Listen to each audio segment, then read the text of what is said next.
विठ्ठल विठ्ठल विठ्ठल रे विठ्ठल विठ्ठल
विठ्ठल विठ्ठल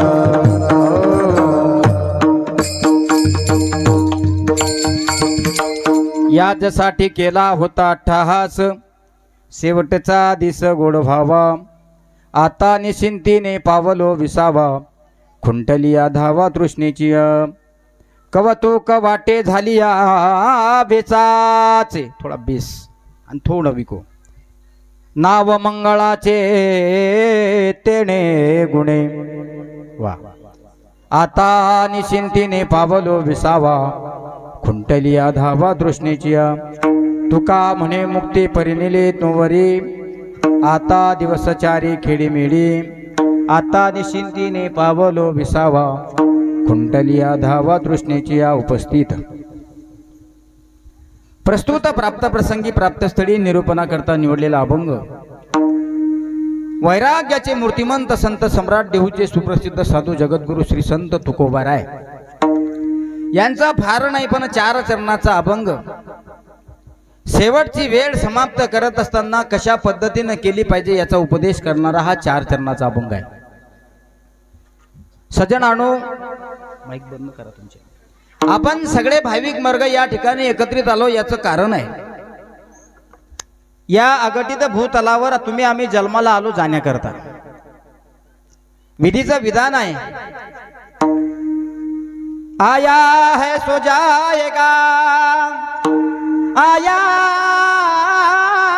है सो जाएगा राव रंग फकीर ऑपरेट करत जा काका थोडं थोडं नाही तिकडे नाही इकडे जांभळं बटन हा आता खाली केलं चालेल अंगे असं आणि ज्यावेळेस चालू झालं त्यावेळेस वर करायचं ऑपरेटिंग तुमची साऊंड सिस्टीम खूप गोड आहे फक्त तुमचा हात त्याच्यावर ठेवा विठाला विठाला विठाला विठाला विठाला हे विधीचं विधान आहे आया है सो जाएगा राव रंग फकीर मोठ्यांची यादी आपल्या डोळ्यासमोर ठेवली आपण भावनेच्या आहारी गेल्यामुळे तर आपलं अंतकरण रडवत असतं बघा आज ज्यांच्या जाण्याने अत्यंत दुःख सर्व आपल्या मुळे परिवाराला या ठिकाणी झालेलं आहे ही लोक स्वानंद सुखाला प्राप्त झालेली असतात ज्यांच्या तेरवीच्या निमित्ताने तुम्ही आम्ही सगळे लोक या ठिकाणी एकत्रित आलो आहोत कैलासवासी रवींद्र पुंडलिक मुळे यांच्या गोड जेवणाच्या निमित्ताने आपण सगळे लोक या ठिकाणी एकत्रित आलो आणि मुळे परिवाराने हा कार्यक्रम या ठिकाणी अतिशय सुंदर आयोजित केलेला आहे त्या निमित्ताने आपण सगळे लोक या अभंगाचा विचार या ठिकाणी करणार आहोत श्री संत तुकाराम महाराजांनी हा अभंग स्पेशल जाणाऱ्या व्यक्तीकरता निवडलेला आहे शेवटच्या श्वासापर्यंत तुम्ही आम्ही प्रपंचाचाच विचार करत असतो संत महात्मे म्हणतात कधी काळी परमार्थाचा विचार आपण केला पाहिजे आपण परमार्थाचा विचार करत नाही जास्त वेळ आपण जर कोण्या गोष्टीला देत असेल तर प्रत्येकाकडे एकच उत्तर आहे की आमचा सगळा वेळ हा प्रपंचा करता आहे आपली पत्नी आपली मुलं आपली नातवंड, आपली जमीन, आपला बंगला, आपली गाडी, आपले नौकर, आपली शेती, हे सगळं जीवन आपलं शेवटच्या श्वासापर्यंत व्यथित आपण करत असतो. पण कधी काळी संत महात्मे आपल्याला सांगतात की तुमचा राहिलेला का वेळ होईना, हा वेळ थोडाफार का होईना हा परमार्थाकरता समर्पण केला पाहिजे. ज्यांचा अभंग निरूपणाकरता निवडला त्यांचा अधिकार जर आपण पाहिला तर तुकाराम महाराजांचं नाव घेतल्याबरोबर प्रत्यक्षात यमाला सुद्धा थरकाप सुटावा इतकी तुकाराम महाराजाची ताकद. तुकाराम तुकाराम तुकाराम तुकाराम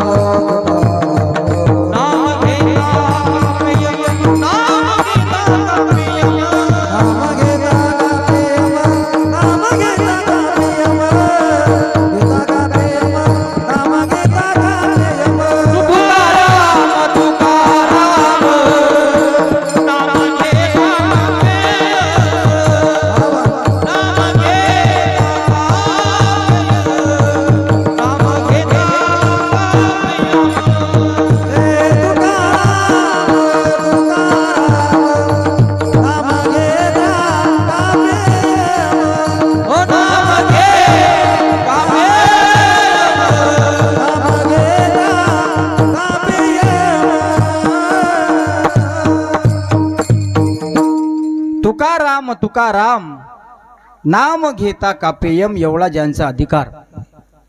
तुकाराम महाराजांचं नाव घेता क्षणी जो तुमच्या आमच्या सारख्याला पावणा म्हणून नेणारा असतो, कोण असतोय तो नीट ऐका. जास्त वेळ तुमचा या ठिकाणी घेणार नाही.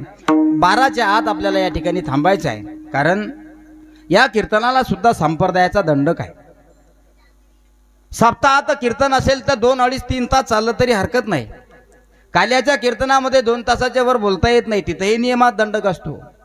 पुण्यस्मरणाचं कीर्तन असेल तिथं जास्तीत जास्त 1 किंवा सव्वा तास, आणि तेरवीचं जर कीर्तन असेल तर जास्तीत जास्त 1 किंवा सव्वा तास. आपलं कीर्तन या ठिकाणी 10ला चालू झालंय, आता 11:15 या ठिकाणी झाले, 11ला चालू झालं, 11:15 या ठिकाणी झाले. पाऊण तासामध्ये आपण या गोष्टीचा विचार या ठिकाणी करणार आहोत. बघा माझ्या राजांनो, या कष्टतरी कलियुगामध्ये प्रत्येक व्यक्ती हा जन्माला येतो, पण संत महात्मे असं सांगतात मेले की गेले झाल्यापेक्षा तुम्ही गेल्यानंतरही तुमची कीर्ती काहीतरी दिवस शिल्लक असली पाहिजे. हा, प्रापंचिक लोक, जी लोक निघून जात असतात त्यांची कीर्ती मेले की गेले असते, आणि जे लोक काहीतरी कीर्ती स्वरूपात शिल्लक राहत असतात ते गेल्यानंतरही समाजात जिवंत राहत असतात. आपण ठरवलं पाहिजे आपली कीर्ती रूपाची छाप आपण पाठीमागं सोडली पाहिजे का मेले की गेले झालं पाहिजे. बरेच लोक आहेत, इथं कोण जन्माला आलंय, इथं कोण शिल्लक राहायला आलंय, याचा विचार जर आपण केला तर असं म्हणतायत, पीर मरे पैगंबर मरे मर मर गए जिंदा जोगी जपी तपी सन्यासी मर गए हकीम रोगी. ही सर्वसामान्य माणूस जीवन जगतोय त्यांच्याकरता दिलेली यादी आहे. यादी ठेवली, यादी. आता यांचा विचार करायचा आणि मग आपण ढसाढसा रडायचं. हा, आपण आज्ञानी आहो ना माझ्या राजांनो, आपण आज्ञानी आहे त्यामुळे जास्त कळवळा येऊन जास्त रडत असतो. कधी कधी ज्ञानाचा आदर्श डोळ्यासमोर ठेवा, तुमच्या डोळ्यातले आसू थांबतील, बघा थांबतील. मोठ्यांचा विचार केला, कोणाचा विचार केलाय, यादी ठेवली. कबीरदास महाराजांनी सांगतो ऐका, पीर मरे, बस बस बस, पीर मरे पैगंबर मरे मर मर गए जिंदा जोगी जपी मर गए तपी मर गए सहस्त्र 33 कोटी देवता मर गए पळे काल के फासी. किती मोठी यादी ठेवली. ही तर देव होती, यांना का मरण चुकलं नाही. ही तर मोठी संन्यासी होती, यांना का मरण चुकलं नाही. अरे एवढं जाऊ द्या, हे तर योग साधना करणारे साधक होते, यांना सुद्धा मरणानं सोडायला पाहिजे होतं. माझ्या राजांनो, बघा किती सुंदर विषय मांडलाय आपल्या समोर. जिथे तप करणारा सुद्धा शिल्लक राहत नाही, जिथं संन्यासी सुद्धा शिल्लक राहत नाही, तिथं तुम्ही आम्ही दररोज एसटीनं प्रवास करणारे शिल्लक राहणार आहे का हो? इथे नाही आले इथे नाही आले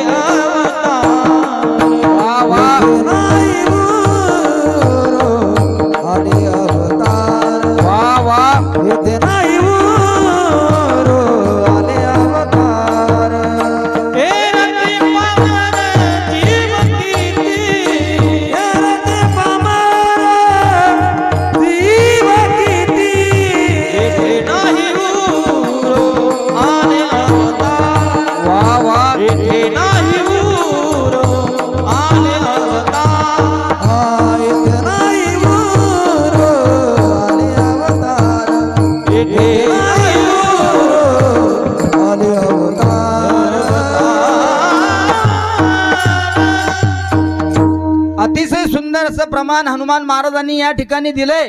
काय म्हणतायत महाराज? महाराज संतांचा पुरावा आपल्या समोर ठेवतायत. महाराज असं म्हणतायत, येथे नाही उरुवाले अवतार, येरती पामर जीव किती. एर म्हणजे चिल्लर जीव आणि अनेक प्रकारचे जीव, मुंगीपासून हत्तीपर्यंत याच मृत्यू लोकात दिसला रे दिसला की तो जाण्याकरताच आहे. फक्त जीवन जगत असताना कशा पद्धतीनं जगलं पाहिजे. माझ्या राजांनो, आपण सगळे लोक आयुष्याचा प्रवास करणारे लोक आहोत. तुम्हाला आम्हाला प्रत्येकाला आयुष्याचा प्रवास करावा लागतोय. तुम्हाला असं वाटतंय आम्ही प्रवास करण्यासाठी एस टी महामंडळमध्ये बसलोय, तिकीट काढलंय आम्ही चिखलीचं, आमचं चिखलीचं तिकीट आणि चिखलीचं स्टेशन आल्यानंतर आम्हाला उतरायचं आहे. पण कधी काळी त्या एस टीमध्ये बसलेल्या प्रवासाला विचारलं पाहिजे आपण, हा प्रवास प्रापंचिक स्वरूपाचा प्रवास झाला, पण कधी काळी परमार्थ स्वरूपाचा प्रवास करून बघा, तुम्हाला कळेल बाबा. ज्या ज्या आता या कष्टकरी कलियुगाचा विचार कसा आहे माहीत आहे का? या कष्टकरी कलियुगामध्ये जास्त दिवस जीवन जगल्यापेक्षा लवकर गेलेली माणसं कधी चांगली, कारण हे कलियुग आहे. आणि या कलियुगामध्ये आपण पाहतोय, झाले तर झाले, बोटाच्या कांडावर मोजण्यासारखे पुण्यस्मरण, वर्ष श्राद्ध, तेरवीचे कार्यक्रम करणारे हे मुलं असतात.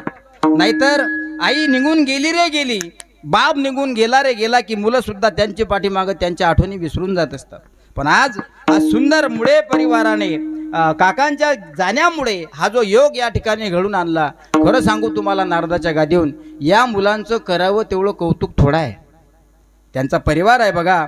किरण, त्यांची मुलगी किरण रवींद्र मुळे, पूनम रवींद्र मुळे, सूरज रवींद्र मुळे आणि तृतिक रवींद्र मुळे, 2 मुलं 2 मुली ना, बरोबर आहे ना, आणि नातवंड असतील, असा बराचसा त्यांचा या ठिकाणी परिवार असेल.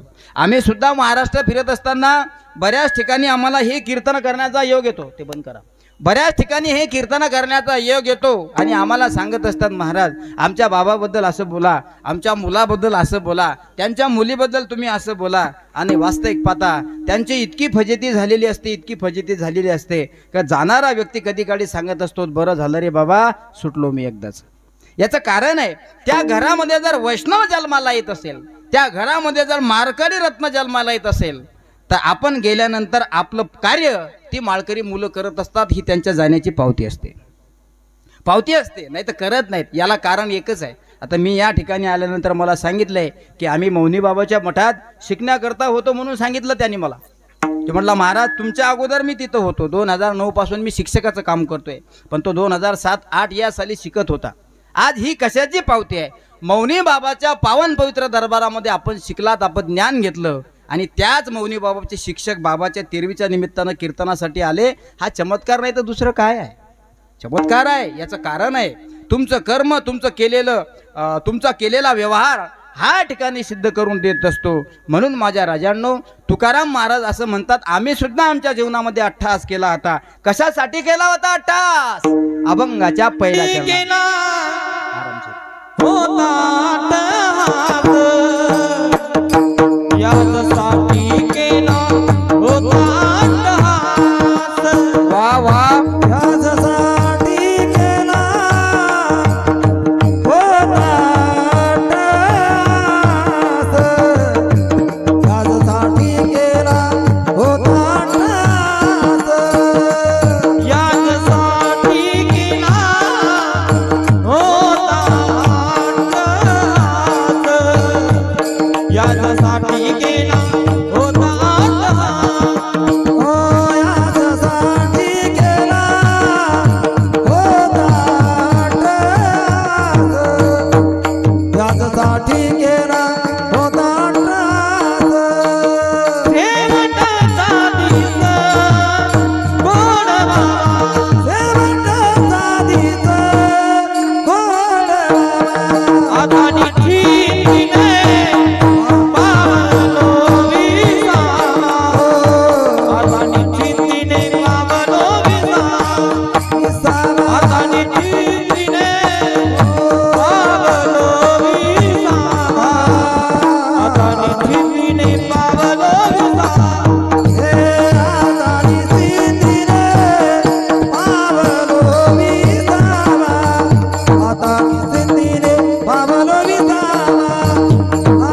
गोड व्हावा, बस हा शेवटचा दिवस गोड व्हावा याकरता तुकाराम महाराज अट्टहास करतायत. आणि मला असं वाटतं हा अभंग फक्त तुकाराम महाराजांनी त्यांच्याकरता निर्माण केला असं नाही. या मृत्यूलोकाचा शेवटचा निरोप घेणारा प्रत्येक व्यक्ती आणि त्या व्यक्तीकरता हा अभंग निर्माण झालेला आहे. बघा तुम्ही आदर्श घ्या त्या अभंगाचा, वाचा तो अभंग, तुम्हाला तो तुमचा वर्तमान काळ ताबडतोब दाखवेल की हा अभंग तुकाराम महाराजांनी त्यांच्याकरता निर्माण केलाच नाही. तुकाराम महाराजांनी हा अभंग जीवन जगणाऱ्या प्रत्येक मानव जातीकरता केला, स्त्री असो पुरुष असो. काय म्हणतात महाराज, याचसाठी केला होता अट्टहास, शेवटचा दिवस गोड व्हावा. कोणता दिवस गोड व्हावा, कोणता दिवस? महाराज असं म्हणतायत, नुसतं लहानपणापासून शेवटच्या श्वासापर्यंत आपण संसाराचाच विचार करत असतो. संसाराचा विचार करणारे लोक आहेत. आपण सगळे लोक प्रापंचिकच आहोत. इथं बसलेला प्रत्येक व्यक्ती प्रापंचिक आहे. इथं बसलेला प्रत्येक व्यक्ती चांगल्या पद्धतीनं संसार करणार आहे, चांगल्या पद्धतीनं. मुलं बाळ, बायको, पत्नी, धन, द्रव्य, संपत्ती, शेती, बाडी, गाडी, घोडी, नोकर, चाकर हा सगळा प्रपंचाचाच विचार आहे. पण या सगळ्या गोष्टीचा विचार करत असताना कधी काळी परमार्थ आडवा आला पाहिजे, आला पाहिजे. कारण जीवन जगत असताना शास्त्राने असा उल्लेख केलेला आहे की परमार्थ करण्याकरता सुद्धा आपला वेळ असला पाहिजे, प्रपंच करण्याकरता सुद्धा वेळ असला पाहिजे, धन कमावण्याकरता सुद्धा वेळ असला पाहिजे. आणि सांगू तुम्हाला, प्रपंच करण्यासाठी सुद्धा वेळ असला पाहिजे. एक सुभाषित आहे बघा, फार सुंदर सुभाषित. असं सांगते, प्रथमो नार्जितो विद्या, द्वितीयो नार्जितो धनम, तृतीयो नार्जितो पुण्यम, चतुर्थ किम करशती. सुभाषित आहे, सुभाषित. आणि ते सुभाषित असं सांगते, प्रथमो नार्जितो विद्या. गुरुकुलामध्ये ज्ञान मिळवणारा विद्यार्थी शाळेमध्ये जातोय आणि शाळेमध्ये गेल्यानंतर नुसतं उड्या मारतोय, नुसतं खेळतोय, तर मला असं वाटते त्याच्याजवळ विद्या ही अवगत होणार नाही, त्याला विद्या प्राप्त होणार नाही. त्याला विद्या प्राप्त व्हावी असं वाटत असेल तर त्यानं समर्पण भावनेनं आपल्या गुरुजीच्या ज्ञानाकडे लक्ष दिलं पाहिजे. आपल्या गुरुजीकडे ज्ञानाकडे लक्ष दिलं पाहिजे. कशा पद्धतीनं गुरुजी शिकवतात, कशा पद्धतीनं आपण शिकतो, हे जर विद्यार्थी गुरुकुलामध्ये शिकताना लक्ष देत नसेल तर मला असं वाटतं की त्याचं वय ते निघून जात असतं. म्हणून आमच्याही संस्था आहेत, आमच्या संस्थेमध्ये सुद्धा छोटे छोटे मुलं येतात ना, ती लहानपणीच येतात, मोठ्यापणी येत नाहीत. कारण आम्ही नेहमी सांगत असतो, बाबा रे, दोन प्रकारची अवस्था आहे माणसाची. एक अंगठ्याप्रमाणे असणारं काडीचं झाड, ते कशाही पद्धतीने वाकवल्या जात असतं. पण एक अशा आकाराचं झालेलं झाड, ते तुम्ही कितीही वाकवण्याचा प्रयत्न करा, ते वाकत नसतं. तसं आहे, एखाद्या 40 वर्षाच्या माणसानं सांगितलं, महाराज मला नाही का तुमच्या संस्थेमध्ये आता कीर्तन शिकण्यासाठी यायचं, जमल का? बोलणं फार सोपं वाटते, पण करायला तितकंच फार अवघड आहे. 40-45 वर्षाच्या माणसाने मला म्हणावं की महाराज आमची इच्छा आहे तुमच्या संस्थेत कीर्तन शिकायला येण्याची. हो साऊंडवाले, तुमची इच्छा आहे आमच्या संस्थेत येण्याची. तुम्ही म्हणसाल बाबा आलो असतो, पण पोरं सुसू देणार नाहीत. हा, ते येतील तिथं बाबा, आता का आपलं हे वय आहे शिकण्याचं, प्रत्येकाचं तसंच आहे. मी साऊंडवाल्याबद्दल बोलतो असं नाही. 40-45 वर्षाचा झालेला व्यक्ती जर संस्थेमध्ये कीर्तन शिकण्याकरता जात असेल तर मला असं वाटते, बाबा रे, तुझ्या जीवनामध्ये तू फार वेळ गमावलेला आहे, आता त्या गोष्टी शक्य नाही. पण तुमच्या डोळ्यासमोर उभा असणारा हा विनेकरी बघा किती सुंदर दिसतो.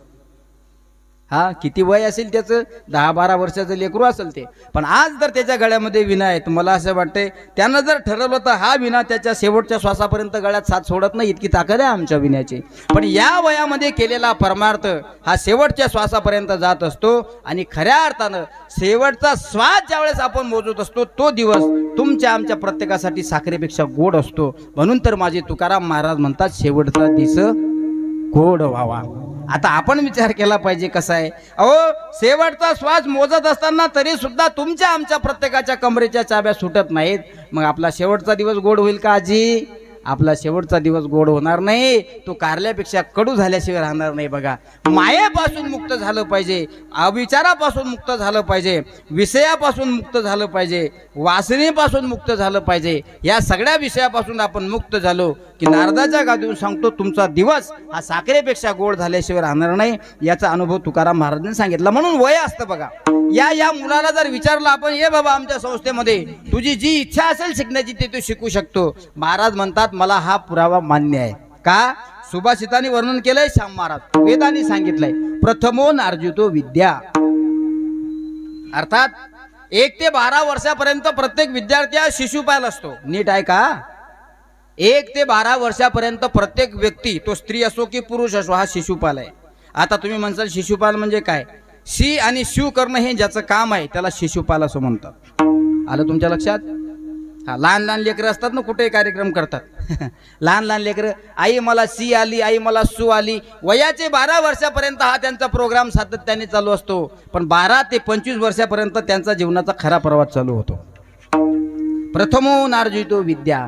शास्त्रकार तर असं वर्णन करतात, 1 ते 12 वर्षापर्यंत लहान मुला मुलीनं केलेलं प्रत्येक पाप शास्त्र त्या मुला मुलीला माफ करत असतं. कारण त्यांचं शी आणि शिव करणं हे काम असतंय, म्हणून ते देव स्वरूप असतात. आपण म्हणतो ना साध्या भाषेत, मुलं म्हणजे देवाघरची. बोला ना, मुलं म्हणजे देवाघरची. हा, ते त्यांची फुलं कुठं का टाकू द्या ना, पण तरी आपण म्हणतो मुलं म्हणजे देवाघरची. का? 1 ते 12 वर्षापर्यंत, आणि 12 ते 25 म्हणा बरं, मुलं म्हणजे देवाघरची फुलं. दाढी मिशी आलेला असतो, चांगला दाढी मिशी काळी होऊन ढवळी होण्याची पाळी आलेली असते, तो का मुलगा असतो का? अरे आता तो मुलगा राहिला नाही, आता तो माणूस झाला बाबा. इथं शास्त्र दिलेलं आहे 12 ते 25 या वर्षापर्यंत त्यानं ज्ञान मिळवलं पाहिजे. आजी, ज्ञान मिळवलं पाहिजे.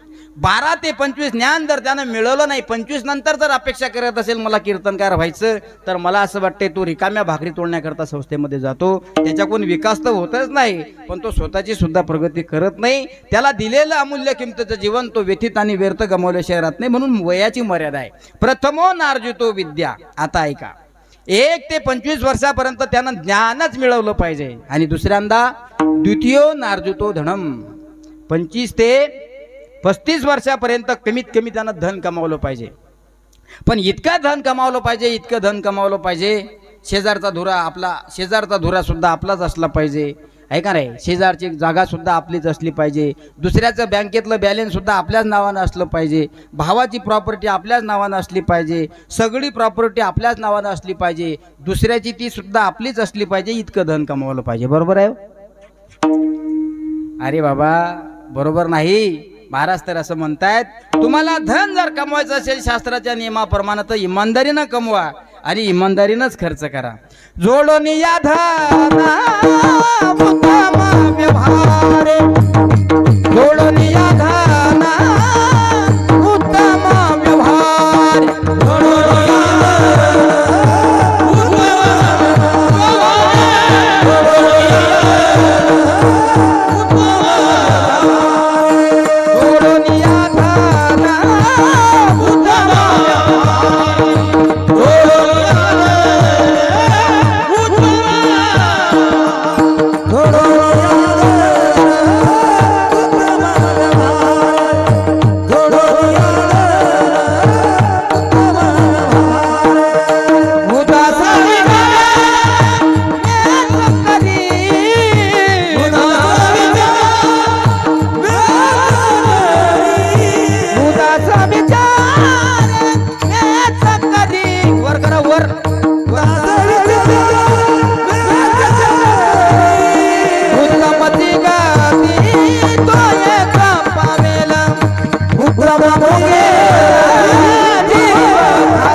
आज्ञाने जीवाला उपदेश करताय संत महात्मे.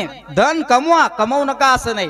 इतकं कमवा, इतकं कमवा की इन्कम टॅक्स डिपार्टमेंट पहिल्यांदा तुमच्या घरी आलं पाहिजे. इतकं कमवा, ईडीची धाड तुमच्याच घरात पडली पाहिजे, सरकी गाडी इथंच आली पाहिजे. इतकं कमवा, इतकं कमवा की तुमचं जिल्ह्यात नाव असलं पाहिजे. महानगरपालिकेमध्ये म्हटलं पाहिजे या बुलढाण्यातलं सगळ्यात श्रीमंत घर कोणतं. लोकांना गुपचूप काय होईना पण तुमच्या घराकडे बोट दाखवलं पाहिजे. इतकं कमवा, पण कमावत असताना ते इमानदारीनं कमवा. जोडून या धन उत्तम व्यवहार. कसं व्यवहार उत्तम करा, का नुसतं फुकट जाना नाही माझ्या राजांनो. परिस्थिती तशी आहे. परमार्थ करणारे लोक उत्तम मार्गाने धन कमावत असतात आणि प्रपंच करणारे लोक हरामाकडे जास्त लक्ष देत असतात. सांगू तुम्हाला, मेहनतीनं कमावलेलं धन, इमानदारीनं कमावलेलं धन कधी संपत नाही आणि हरामाची कमावलेली संपत्ती कधी पचत नाही असं म्हणत असतात. म्हणून धन कमवत असताना सुद्धा शास्त्रोक्त पद्धतीनं असलं पाहिजे. याचं कारण आहे माझ्या राजांनो, उदास विचारे वेच करी. एक म्हण आहे ना, झटक्यात कमवा आणि हळूहळू गमवा. काही लोकांना एकदम आला पाहिजे पैसा, एकदम आलेला पैसा हा कोणत्या मार्गाने खर्च होईल हे सांगता येत नाही. म्हणून 2 नंबरचा पैसा हा 2 नंबरच्याच कामासाठी जात असतो आणि इमानदारीचा पैसा कधी संपत नसतोय. सांगू तुम्हाला, असं सत्कर्म करा, असं सहकार्य करा. एखाद्याच्या गोरगरिबाच्या मुलामुलीचं लग्न होत असेल, परिस्थिती नसेल त्यांची, पण मुलगा लग्नायोग्य मुलगी झाली असेल, तिचं लग्न करायचं आहे, पण गरीब आहे तिचा बाप, नाही त्यांची लग्न करण्याची परिस्थिती, नाही एवढा खर्च करू शकत आहे तुमच्याकडे भरपूर. तुम्ही जर त्या गरीबाच्या मुलीला लग्नाकरता 10-5 हजार रुपयाची मदत करत असाल, सांगू तुम्हाला, तुमचं नाव घेतल्याशिवाय ती मुलगी, तुमचं नाव घेतल्याशिवाय त्या मुलीचा बाप मरणार नाही. बघा, म्हणतील ते होता श्रीमंत, होता माणूस, कधी अन्नदान नाही केलं, पण माझ्यासारख्या गरीबाच्या मुलीच्या विवाहामध्ये 10,000 रुपये दिले होते. पाटील, तुम्ही 10,000 रुपये दिले होते. मी तुमचं नाव कधी विसरणार नाही बघा, आणि तुमचं नाव घेतल्याशिवाय मी कधी मरणार नाही बघा. हे कशा करताय? तुमच्याकडे जर धन असेल तर ते धन सत्कर्मा करता असलं पाहिजे. तुमच्याकडे प्रॉपर्टी असेल त्यातला थोडाफार हिस्सा, 100 रुपयाची नोट आहे ना तुमच्या खिशामध्ये, त्यातले 10 रुपये गरीबाच्या मुलामुलीचे असले पाहिजे. विठाला विठाला विठाला.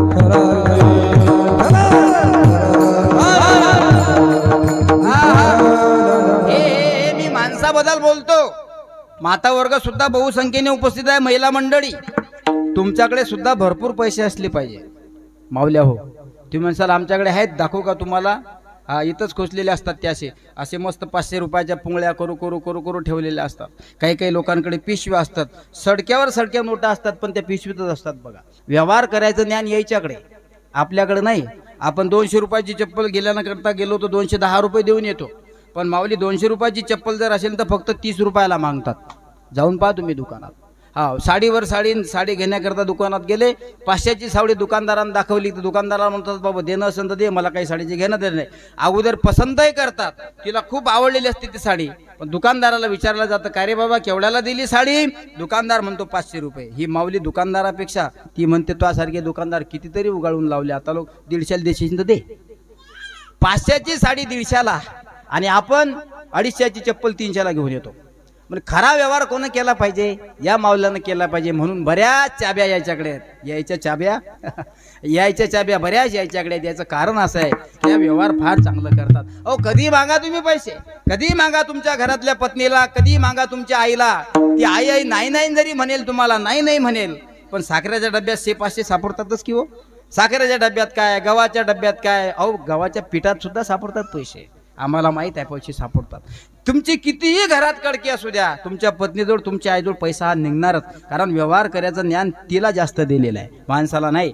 उदास विचारे वेच करी. म्हणून तुमच्याकडे इतकं असलं पाहिजे आजी, इतकं असलं पाहिजे, पैसाही खूप असला पाहिजे, सोनंही खूप असलं पाहिजे, चांदीही खूप असली पाहिजे, का नसली पाहिजे? 100% असली पाहिजे. का नसली पाहिजे? अरे तुम्ही भावना प्रधान देशात राहता, तुम्ही कृषी प्रधान देशात राहता, तुम्ही संस्कृती प्रधान देशामध्ये राहता. खरं सांगू तुम्हाला, नारदाच्या गादीहून तुमच्याकडे एवढं असलं पाहिजे, एका बाईकडे 1-1 क्विंटल सोनं असलं पाहिजे. कशा असतात बापा 1 क्विंटल आमच्याकडे, हे गोपाल 1 क्विंटल, बाईकडे इथं 1 ग्रॅम मागितलं की बा म्हणते चुप. आणि तुम्ही महाराज 1-1 क्विंटलची गप्पा करू राहिले, सांगायचे का पैसे पडतात का? असलं पाहिजे. का नसलं पाहिजे? ज्या देशामध्ये तुम्ही राहता, या देशाला कधी काळी सोन्याची चिड्या म्हणून संबोधल्या जात होतं.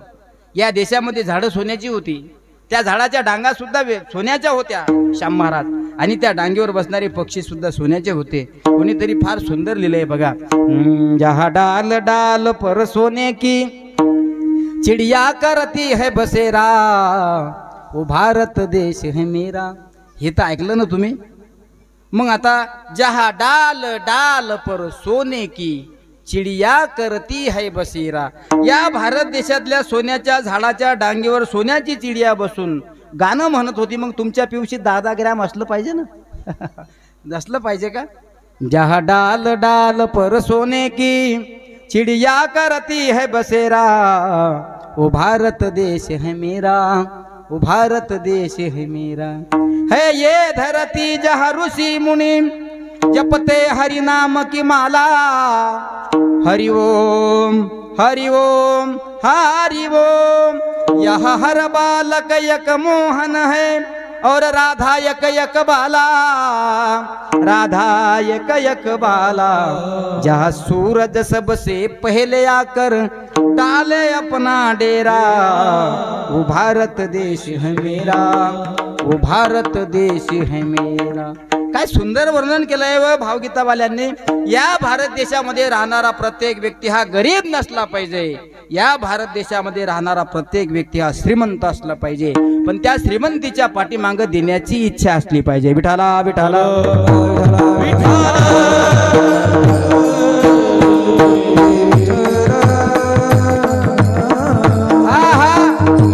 म्हणून तुमच्याकडे श्रीमंती असेल आणि तुम्ही गोर गरिबाच्या कार्यामध्ये जर मदत करत असाल तर मला असं वाटतंय ज्या गोर गरिबाच्या कार्यामध्ये तुम्ही मदत केली ना ते गोर गरीब तुम्हाला कधी विसरणार नाहीत। बघा मी सांगितलंय तुम्हाला सुरुवातीला, आज आमच्या सोबत जी महाराष्ट्रातील सर्व सुप्रसिद्ध गायक वादक मंडळी आहे, ब्रह्मांड नायक यूट्यूब चॅनल आमचे गणेश बॉस भारतून या ठिकाणी आले। महाराष्ट्राची लाडकी थाप श्यामजी महाराज गालट पाटील पिंपळवाडीकर हे सुद्धा या ठिकाणी आले। विदर्भाची गायन कोकिळा हनुमान महाराज काळे पिंपळवाडीकर हे सुद्धा या ठिकाणी आले। भजन सम्राट गायन सम्राट वाणीभूषण स्वरभूषण आमचे रामेश्वर महाराज नेवरे हे सुद्धा या ठिकाणी आले। ही सगळी मंडळी कशासाठी आली तुम्हाला माहित आहे का? ही मंडळी तुमच्या दुःखामध्ये सहभागी होण्याकरता आले। आम्ही पैशाने जरी श्रीमंत नसलो तरी भावना आमच्या श्रीमंत आहेत आणि श्रीमंत भावना ह्या गरीबाच्या कार्यामध्ये, श्रीमंत भावना ह्या गरीबाच्या कार्यामध्ये माणूस सहकार्य करत असतात, सहभागी होत असतात। तुम्हाला सांगू जीवनातली सगळ्यात मोठी संपत्ती ही आहे। बघा एखाद्याच्या गरीबाच्या मुलीचं लग्न असेल, बोलावत नाही तो तुम्हाला, तुमचं आणि त्याचं 3 वर्षापासून वैर आहे, भांडण आहे, पण गरीबाच्या मुलीच्या अंगावर अक्षता टाकण्यासाठी बिना बोलवायचं गेलं पाहिजे। आजी बिन बोलवायचं गेलं पाहिजे। विचारतील लोक तुम्हाला का रे तुमचं आणि त्यांचं तर पटत नव्हतं? अरे बाबा माझं आणि तिचं जरी पटत नसलं ना तरी आज त्याच्या मुलीचं लग्न आहे, अर्थातच ते माझ्या मुलीचं लग्न आहे। आज ती तिच्या बापाचं आडनाव विसरून सासरचं आडनाव तिला लागणार आहे। ती परक्या घरची लेकबाळ आहे, म्हणून शेवटचा निरोप देण्याकरता मी तिच्या अंगावर अक्षता टाकत आहे, गेलं पाहिजे।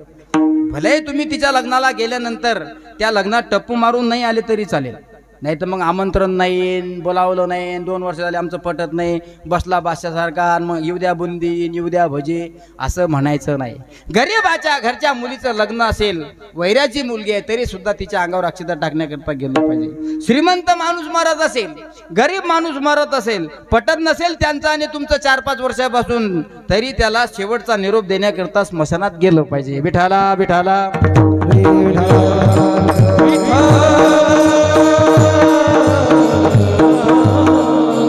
स्मशानात गेलं पाहिजे आणि गेल्यानंतर त्या प्रेताच्या पुढे पुढे चाललं पाहिजे। बरोबर आहे ना?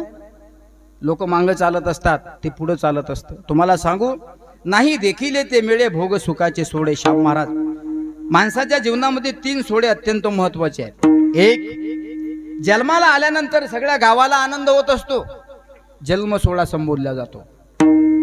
ज्या दिवशी त्याच्या अंगाला हळद लागते त्याला पाटावर बसवलं जातं आणि हळद लागल्यानंतर दुसऱ्या दिवशी लग्न सोहळा केला जातो, त्याला लग्न सोहळा म्हणतात। आणि शेवटच्या दिवशी माणसाला दरवाजामध्ये स्नान करवलं जातं, त्याला मृत्यू सोहळा असं म्हणतात। एक जन्म सोहळा आहे, त्याचा आनंद होतो। लग्न सोहळा आहे, सगळ्या गावाला निमंत्रण देतो, आनंदच आनंद असतोय। पण जन्मात आल्यानंतर, लग्न झाल्यानंतर जो शेवटचा सोहळा त्याच्या जीवनामध्ये येतो त्याला मृत्यू सोहळा असं म्हणत असतात। ऐका तुमचं नाही एखाद्या मुलीच्या बापाचं तुमचं पटत असेल, त्या मुलीच्या अंगावर अक्षता फेकण्याकरता जा, जेवण करू नका, जा, तुमचं कर्तव्य आहे ते। कुठं कुठं बोलवायचं गेलं पाहिजे, कुठं कुठं न बोलावता सुद्धा आपण हजर राहिलं पाहिजे। श्रीमंत माणूस आहे, गरीब माणूस आहे याचा विचार कधी करायचा नाही। आपण पाहिलंय आता पाठीमाग 5-6 महिने झाले असतील, या भारत देशातील प्रसिद्ध उद्योगपती म्हणून संबोधल्या जाणारे रतनजी टाटा कंपनीचे सर्व होते, तरी सुद्धा जगाचा निरोप घेऊन गेलेच का नाही? माझ्या राजांनो, हे श्रीमंत लोक नाहीत। अध्यात्म दृष्टीने जर आपण या लोकांना पाहिलं तर हे कुबेराचे वंशज आहेत। कोणाचे वंशज आहेत? कुबेरांचे। कारण वारकरी संप्रदायाने कोणाच्या धनाचा उल्लेख केला नाही। पुलस्तिनाती कुबेरजी रावणाची परंपरा सांगितली। रावणाचे आजोबा आहेत ते कुलस्थ मुनी आणि कुलस्थ मुनी कुबेराचे पुत्र आहेत, म्हणून त्यांचा उल्लेख या संप्रदायाने केलेला आहे. माझ्या राजांनो, कितीही श्रीमंत असतात, हे जे देह आहे हा काळाचा आहे, आणि हे जे तुमच्या जवळ असलेलं धन आहे हे कोणाचं आहे बाबा? हे कुबेराचं आहे. उल्लेख केला देह हे काळाचे, धन कुबेराचे. वा वा. देह हे काळाचे,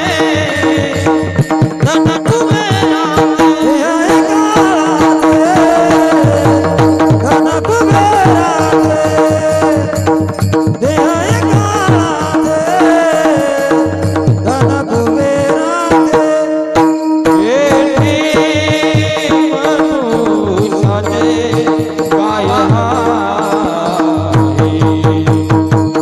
देह हे काळाचे, धन कुबेराचे. देह हे काळाचे, धन कुबेराचे. वा. देह हे काळाचे, धन कुबेराचे, येते मानवाचे काय आहे? काय आहे आपलं इथं? आपलं इथं काहीच नाही. शरीराची हो शरीराची हो शरीराची होय मात. शरीराची हो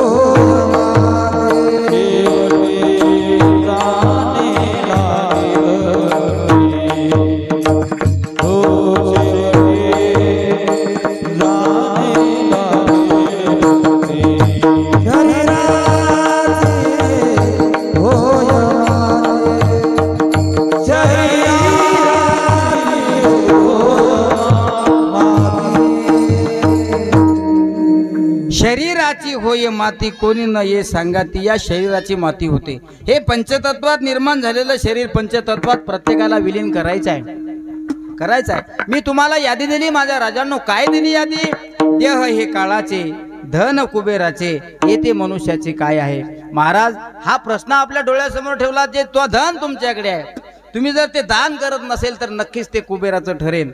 हा देह आहे, हा परमार्थासाठी जर तुम्ही समर्पण करत नसाल तर नक्कीच हा देह सुद्धा काळाचा आहे. मग या काळापासून, या धनापासून मुक्त व्हायचं असेल तर काय केलं पाहिजे? या समाजातल्या लोकांच्या हृदयात कमीत कमी 3 वर्ष शिल्लक राहिलं पाहिजे. आपण किती वर्ष आजी? गेल्यानंतर दोन वर्ष तरी आपलं कमीत कमी नाव घेतलं पाहिजे. जाऊ द्या 2 वर्ष गेल्यानंतर कमीत कमी 4 महिने तरी आपलं नाव निघलं पाहिजे. परिस्थिती मोठी खतरनाक आहे, सांगून जाईल मी तुम्हाला. केलं तर केलं, तेरीचं कीर्तन, नाही तर तेही करत नाहीत आजकालची मुलं. एक किस्सा सांगतो तुम्हाला, ऐका. आई वडील होते, लाडा लवसानी मुलं झाली आणि कर्मधर्म सुदैवानं जोडवा झाली. बघा, खूप शिकवलं. प्रत्येक देवादेवीचा नवस त्या दोघांनी केला. मला मुलगा झाला पाहिजे, मला मुलगा झाला पाहिजे. देवानी सुद्धा त्याच्या हाकेला होकार दिला आणि कर्मधर्म सुदैवानं जुडवा मुलं झाली. इतकं शिकवलं, थोडा कमी करा भिको. इतकं शिकवलं, ग्रॅज्युएशन कंप्लीट करून टाकलं. दोन्ही मुलं इंग्लिश टू इंग्लिश बोलत होते. होता त्यांच्याकडे 4-5 एकर शेत, ते विकून टाकलं, मुलांना नोकरीला लावलं. एवढं नोकरीला लावल्यानंतर अमेरिकेतून त्यांना कॉल आला आणि दोघांना सुद्धा पॅकेजच्या नोकऱ्या मिळाल्या. हाडाचे काळं रक्ताचं पाणी केलं आईवडिलांनी. होती नव्हती 4-5 एकर जमीन विकून टाकली आणि त्या जमिनीच्या मोबदल्यात आलेला पैसा आपल्या मुलांच्या शिक्षणावर सगळा खर्च केला. बघा, ही मुलं, आई वडील या मुलांबाळासाठी काहीही करायला तयार असतात. ती बिचारी कुळाच्या घरामध्ये राहतात, ती तुटलेल्या टपराच्या घरामध्ये राहतात. पण आपला मुलगा, आपली मुलगी स्लॅबच्या घरात गेली पाहिजे, सुखात राहिले पाहिजे, आनंदात राहिले पाहिजे. मुला मुलींवर आलेलं दुःख ते आपल्यावर आलं पाहिजे. ही ज्यांची भावना असते त्यांना आई वडील असं म्हणतात. आई वडील म्हणतात, बघा तुम्ही दोन्ही मुलांना खूप शिकवलं, कर्मधर्म सुदैवानं अमेरिकेला गेले. त्यातली आई आजारी पडली. बघा, आई आजारी पडली. आईला दवाखान्यात नेण्यात आलं. दवाखान्यातून आईला ट्रीटमेंट करून डिस्चार्ज पुन्हा झाला. आई पुन्हा घरी आली, पुन्हा कॉल केला. आता आईची तब्येत बरोबर आहे, पण जास्त ताण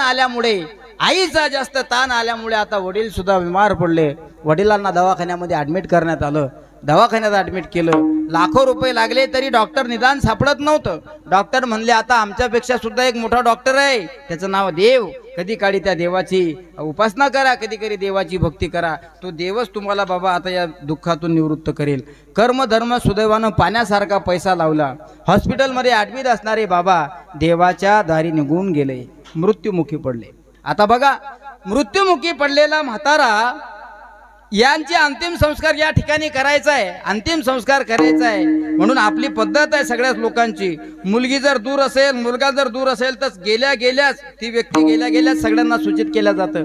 अमुक टमुक कारणामुळे बाबा आता शांत झाले, अमुक टमुक कारणामुळे आई आता शांत झाली, आपण लागेल त्या गाडीनं असेल त्या परिस्थितीमध्ये ताबडतोब हजर होण्याचं काम केलं पाहिजे, असे फोन त्या ठिकाणी जात असतात. बाबा दवाखान्यामध्ये गेले आणि गावातील गावकरी लोकांचा फोन अमेरिकेला गेला त्या दोन्ही मुलांना. त्यावेळेस त्या दोन्ही मुलांचा निरोप असा आला की आम्ही अंतिम संस्काराला येऊ शकत नाही. माझा लायना भाऊ सावड्याला येईन आणि दादा परत आल्यानंतर मी 13वीच्या कार्यक्रमाला येईन.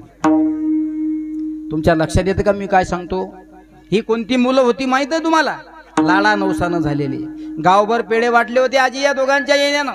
हाडाची काळं रक्ताचं पाणी केलं होतं त्या म्हाताऱ्याने. होती नव्हती 5 एकर जमीन सुद्धा विकली होती. कशा करता? माझा लेक माझी लेक कुणाच्या घरात राहिली नाही पाहिजे, स्लॅबच्या घरात गेली पाहिजे, क्लास 1 ऑफिसर झाले पाहिजे, याकरता 5 एकर जमीन विकून अमेरिकेला या मुलांनी पाठवलं. आणि त्या आईवडिलांच्या जाण्याने त्या मुलांना तिळभर सुद्धा दुःख झालं नाही. कशा पद्धतीनं शोक व्यक्त करतायत. माझा लहान भाऊ सावड्याला जाईल आणि मी 13वीच्या कार्यक्रमाला जाईल. महाराज सांगतायत अशापेक्षा नसलेली संतान कधीही बरी. पण धन्यवाद द्यायला पाहिजे. काही नाही तुमच्याकडे, 2 टाइम खाण्याचा सुद्धा तुमचा मेळ लागत नाही, तरी सुद्धा ताकदीनं वडिलांच्या 13वीवर कीर्तन ठेवतात. खरं सांगू तुम्हाला, ही लोक मेल्यानंतर सुद्धा कमीत कमी 4 वर्ष जिवंत राहत असतात. ही परमार्थाची ताकद आहे. उत्तमची ऊरे वा वा, कीर्ती मागे उत्तमची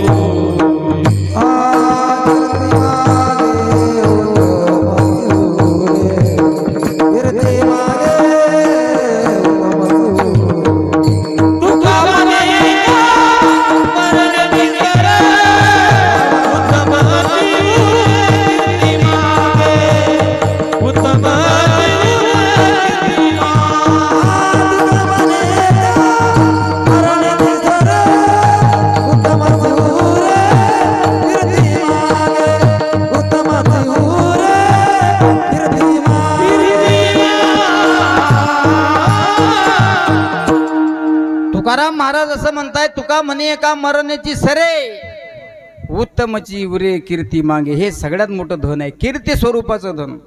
मरावे परी कीर्ती रूपी उरावे. का नसलं पाहिजे? मी तुम्हाला सुरुवातीला सांगितलं, आपण गेल्यानंतर कमीत कमी 2 वर्ष जाऊ द्या, आपण गेल्यानंतर कमीत कमी 1-1.5 वर्ष जाऊ द्या, आपण गेल्यानंतर कमीत कमी 6 महिने तरी या लोकांच्या हृदयात जिवंत असलो पाहिजे. म्हटलं पाहिजे लोकांनी की बरे होते ते, त्यांच्यासारखा तर माणूस नव्हता. अरे नुसतं सोयरिकीत बसला की स्वैरिक झालीच म्हणून समजा. तो व्यक्ती स्वैरिकीमध्ये बसला म्हणजे स्वैरिक झालीच पाहिजे, एवढा त्या माणसाच्या शब्दाला मान पण असतो. म्हणून कधी काळी आपली कीर्ती या पद्धतीने राहिली पाहिजे. आम्ही बऱ्याच ठिकाणी जातो राजांनो, आम्हाला 13वीचे श्राद्धाचे पुण्यस्मरणाचे कीर्तन करण्यासाठी बरेच चालू जावं लागतंय. पण पाहतोय आम्ही, केलं तर केलं 13 दिवस सुतक पाडतात हो, नाही तर 14व्या दिवशी भजे करून खाणारे लोक आम्ही पाहिले. 13 दिवस पाळलं तर पाळलं सुतक, नाही तर त्यांना विचारलं जातं, रे बाबा तुझ्या घरात दुःख झालंय? अहो महाराज दुःख झालंय, आता जाणारी व्यक्ती तर निघून गेली म्हणून का आपण उपाशी राहिलं पाहिजे? माझ्या राजांनो, ही या जगाची रीत आहे. कधी काळे जाऊन बघा या संत महात्म्यांनी काय केलंय. सदेह वैकुंठाला गेले माझे जगद्गुरु संत श्रीमंत तुकाराम महाराज.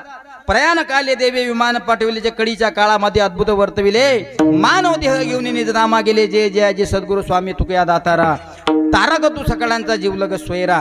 प्रत्यक्ष पंढरीस पांडुरंग परमात्म्यांनी गरुळ पाठवावं आणि गरुळ पाठवल्यानंतर त्या गरुळावर बसून सदैव वैकुंठाला तुकाराम महाराजांनी जावं. आज तुकाराम महाराजाला वैकुंठाला जाऊन पावणे 500 वर्ष पूर्ण झाले, 450 पावणे 500 वर्ष पूर्ण झाले. तुकाराम महाराज वैकुंठाला जाताना तुम्ही आम्ही पाहिले नाही का? पाहिले. तुकाराम महाराज सदैव वैकुंठाला गेले पण आपण पाहिले नाही. संतांचे पुरावे आहेत, आपल्याला ते मान्य करावेच लागतील. माझा मुद्दा लक्षात ठेवा, महाराजांना सदैव वैकुंठाला जाऊन 450 वर्ष पूर्ण होतात, तरी सुद्धा आज महाराजांची कीर्ती आपल्या डोळ्यासमोर आहे. आपण गेल्यानंतर कमीत कमी 6 महिने आपली कीर्ती राहिली पाहिजे. 750 पावणे 800 वर्ष झाले विश्वमौली ज्ञानोबरायांना संजीवन समाधी घेऊन, तरी सुद्धा ज्ञानेश्वर महाराजांच्या ज्ञानेश्वरीतील ओवी वाचल्याबरोबर संजीवन समाधी आपल्या डोळ्यासमोर दिसते. हिंदवी स्वराज्याचे संस्थापक छत्रपती शिवाजी महाराज इतिहास घडवला माझ्या राजांनी. 18 प्रगट रातीच्या लोकांना एकत्रित घडवलं. आज शेकडो वर्ष झाले राजांना जाऊन, तरी सुद्धा छत्रपती शिवाजी महाराजांचं नाव जरी आठवलं तरी शरीराचे रोम रोम उभे राहतात. तुका म्हणे गाजे वैकुंठी सोहळा, तुका म्हणे गाजे वैकुंठी सोहळा, तुका म्हणे वैकुंठी सोहळा, वा वा, वैकुंठी सोहळा. कीर्ती माझी, गाहे हो मंगळा कीर्ती माझी. ओ याही मंगळा कीर्ती माझी, याही मंगळा कीर्ती माझी. तुका म्हणे गाजे वैकुंठी सोहळा, याही मंगळा गाहे हो मंगळा कीर्ती माझी, कीर्ती माझी. वा, काय सुंदर असं गोड प्रमाण दिलं नेवरे महाराज. नेवरे महाराज म्हणतात, तुका म्हणे गाजे वैकुंठी सोहळा, याही भूमंडळा माझी कीर्ती, किंवा याही भूमंडळा कीर्ती माझी. एखादा सत्कर्म करणारा व्यक्ती असेल त्याचा या नगरामध्ये आवाज असेल, एखादा चांगला कर्म करणारा माणूस असेल त्याचा बुलढाण्यात आवाज असेल, एखादं चांगलं काम करणारा असेल त्याचं जिल्ह्यात नाव असेल, त्याहीपेक्षा चांगलं काम करणाऱ्या माणसाचं नाव महाराष्ट्रात असेल, त्याहीपेक्षा जास्त चांगलं काम करणाऱ्याचं नाव देशात असेल, जगात असेल, ऑल विश्वात असेल. पण तुकाराम महाराजांचं नाव तिन्ही लोकांमध्ये आहे.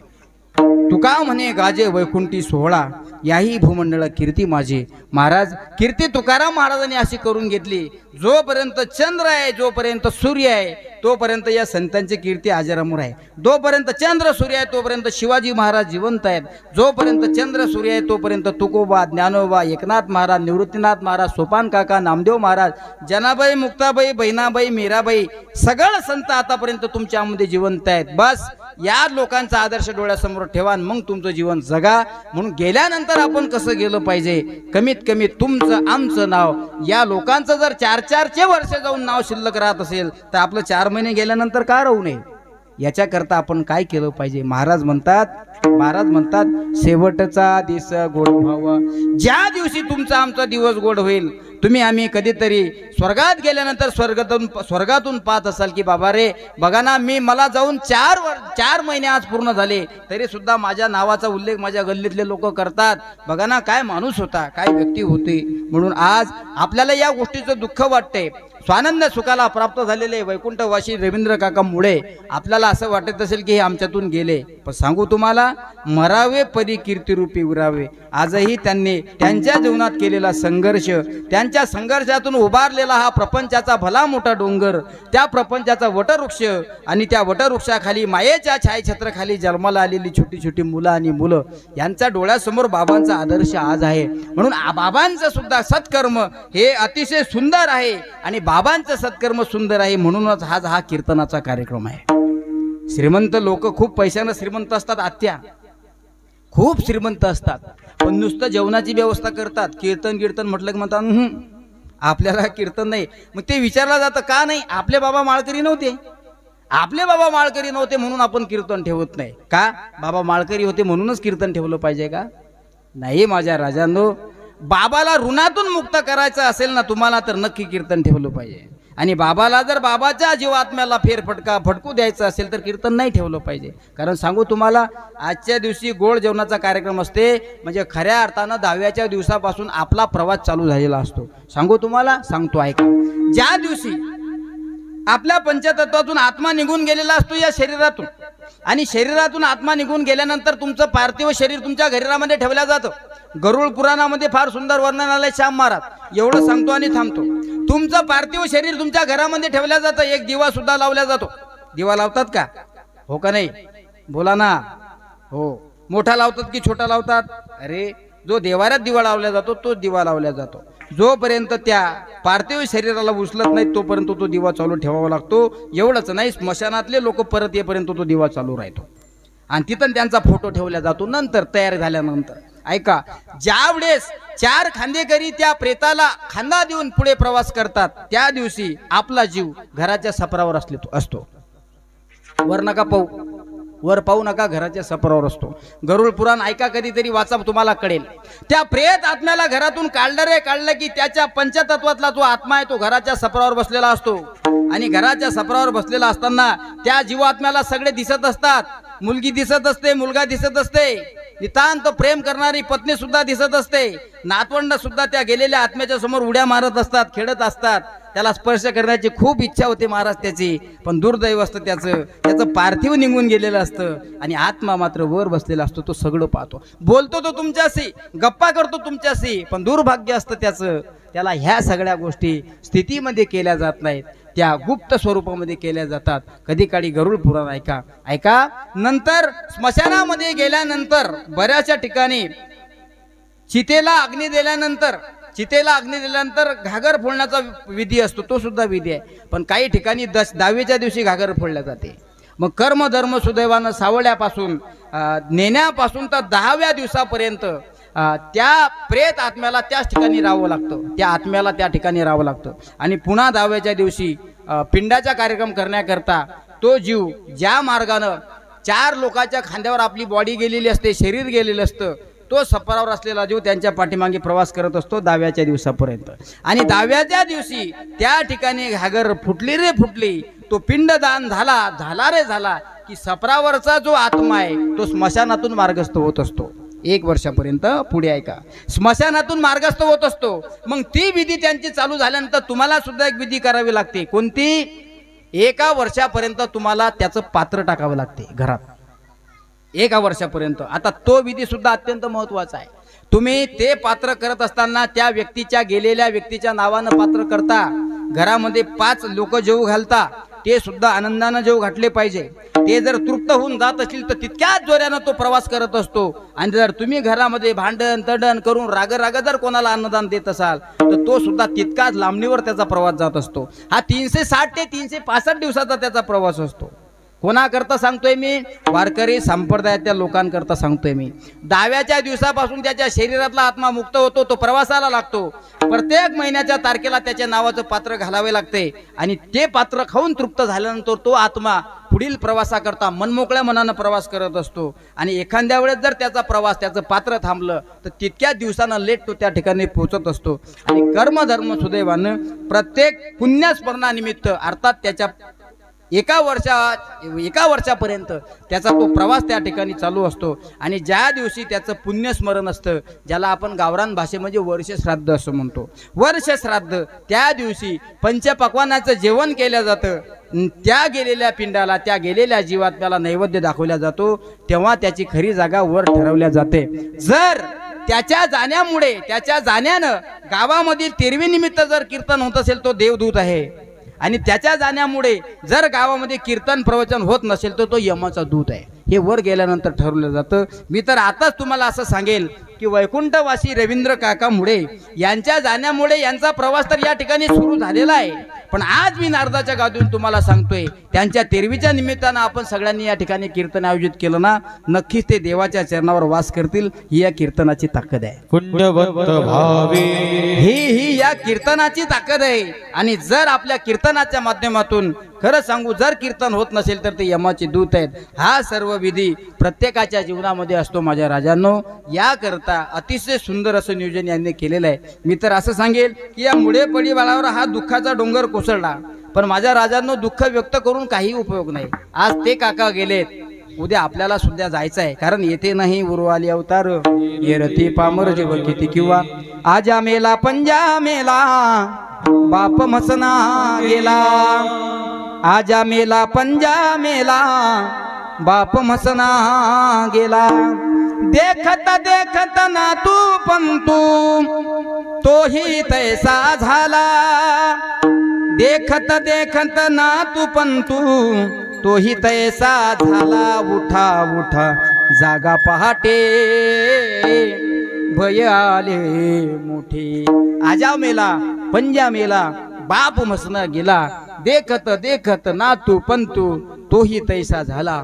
उठा उठा जागा पाटे भय आले मोठे. हे भय कोणतं आहे? हे कडी काळाचं भय आहे. आणि या कडी काळाच्या भयापासून मुक्त व्हावं असं वाटत असेल ना, आतापासून तयारीला लागा. महाराज असं कसं म्हणता? कोणती तयारी केली पाहिजे? अट्टहास करा. यासाठी केला होता अट्टहास, शेवटचा दिवस गोड व्हावा. शेवटचा दिवस जर तुमचा परमार्थ रूपी गोड होत असेल तर यमाची ताकद नाही तुम्हाला स्पर्श करण्याची, देवाचं विमान येईन तुम्हाला नेण्याकरता. म्हणून अट्टहास जीवनामध्ये अत्यंत महत्वाचा आहे, जो जगद्गुरु श्री तुकाराम महाराजांनी केला. विठोबार कुमारी, विठोबार कुमारी, विठोबार कुमारी, ज्ञानेश्वर माऊली, ज्ञानराज माऊली, माऊली ज्ञानेश्वर माऊली.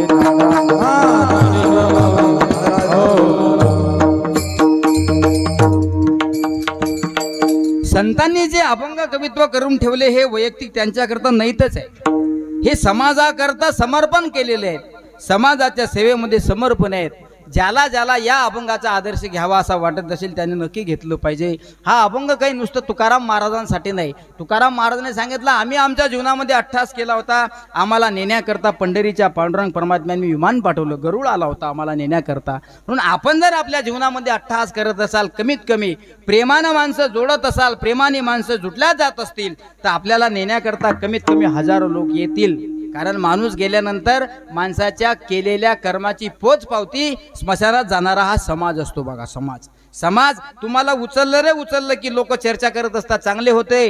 काही लोक म्हणत असतात बरे गेले, काही लोक म्हणत असतात माणूस खूप चांगला होता. गरिबाच्या धर्म कार्यामध्ये, समाज कार्यामध्ये, देश कार्यामध्ये अत्यंत सिंहाचा वाटा या लोकांचा होता. म्हणून गेल्यानंतर खरी कीर्ती, ते खरी चर्चा, खरे लोक त्या ठिकाणी करत असतात. म्हणून आपली सुद्धा कीर्ती कमीत कमी 4-6 महिने शिल्लक राहिली पाहिजे. यासाठी आपण सुद्धा सगळ्यांनी अट्टहास केला पाहिजे. शेवटचा दिवस गोड व्हावा. आणि ज्या दिवशी शेवटचा दिवस गोड होईल त्या दिवशी महाराज म्हणतात, आता निश्चिंतेने पावलो विसावा, खुंटली या धावा तृष्णेची या. महाराज म्हणतात पुढे काय आहे?